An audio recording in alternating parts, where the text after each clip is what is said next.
The divine radio is always singing if we could only make ourselves ready to listen to it, but it is impossible to listen without silence.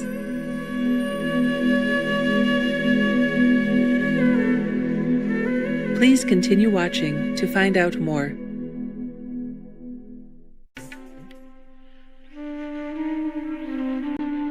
Mahatma Gandhi was a beloved spiritual teacher and visionary leader of the Indian independence movement. Born in 1869, this passionate servant of humanity started out in life as a timid young lawyer. But after personally facing discrimination, he became determined to better the world and transformed into the giant for justice we know him as today. Mahatma Gandhi once called himself a man of God disguised as a politician. His lauded courageous activities had deep moral and spiritual roots. The book Pathway to God is a collection of some of his writings that reveal his thoughtful approach to the divine. In its pages, we will see that truth was his end and love was his means. His guiding principles of selflessness, humility, non-violent resistance, and vegetarianism are still very relevant. Any truth seeker will find much logic, insight, and solace from Gandhiji's words.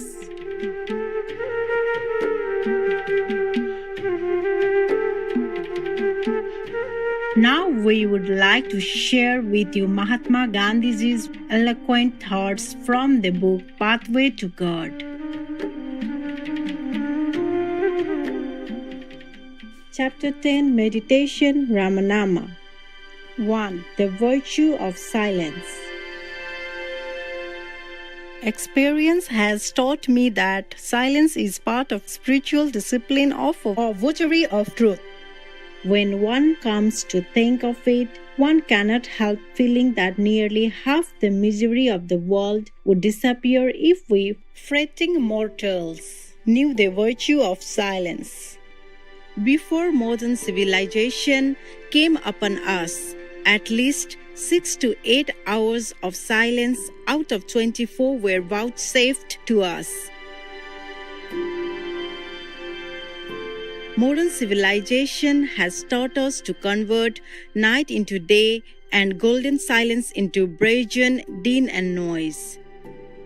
What a great thing it would be if we in our busy lives could retire into ourselves each day for at least a couple of hours and prepare our minds to listen to the voice of the great silence. The divine radio is always singing if we could only make ourselves ready to listen to it, but it is impossible to listen without silence.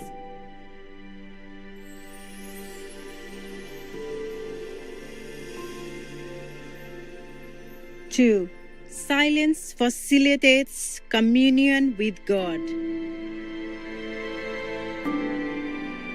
Silence has now become both a physical and a spiritual necessity for me.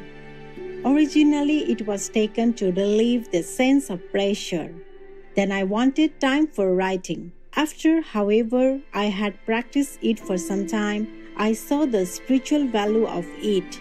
It suddenly flashed across my mind that was the time when I could best hold communion with God.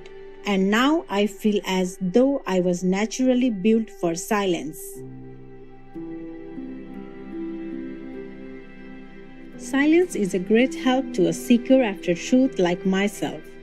In the attitude of silence, the soul finds the path in a clearer light, and what is elusive and deceptive resolves itself into crystal clearness. Our life is a long and arduous quest after truth, and the soul requires inward restfulness to attain its full height. 3. True meditation. True meditation consists in closing the eyes and ears of the mind to all else except the object of one's devotion. Hence, the closing of the eyes during prayers is an aid to such concentration. Man's conception of God is naturally limited.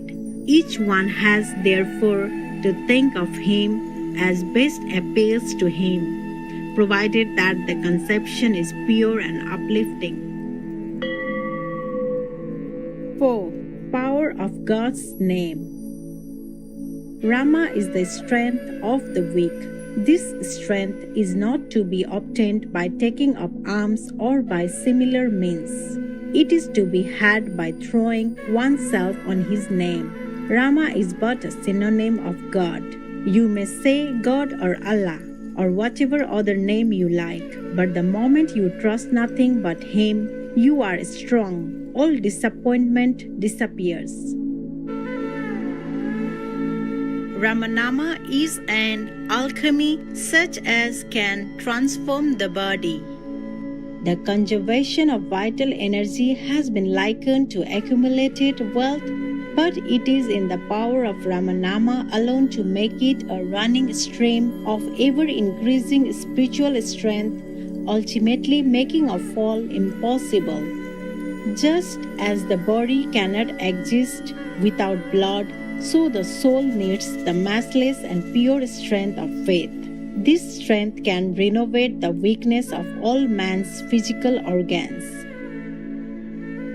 That is why it is said that when Ramanama is enshrined in the heart, it means the rebirth of man. This law applies to the young, old, man, and woman alike.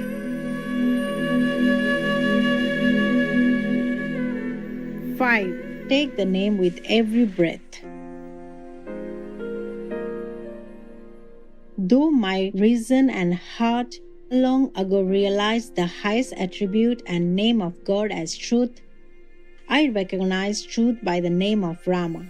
In the darkest hour of my trial, that one name has saved me and is still saving me. When a child, my nurse taught me to repeat Ramanama whenever I felt afraid or miserable, and it has been second nature with me, with growing knowledge and advancing years. I may even say that the word is in my heart, if not actually on my lips, all the 24 hours. It has been my savior and I am ever stayed on it.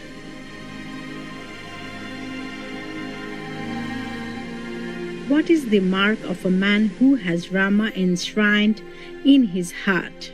Such a man will take God's name with every breath. His Rama will be awake even whilst the body is asleep. Rama will be always with him in whatever he does. The real death for such a devoted man will be loss of this sacred companionship. A devotee of Rama may be said to be the same as the steadfast one, Sthitya Prajna of the Gita.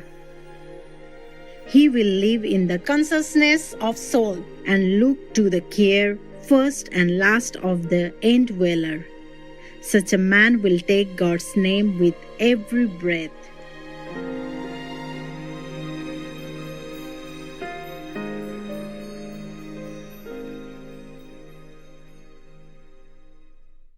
Loving viewers, thank you for your company on today's words of wisdom.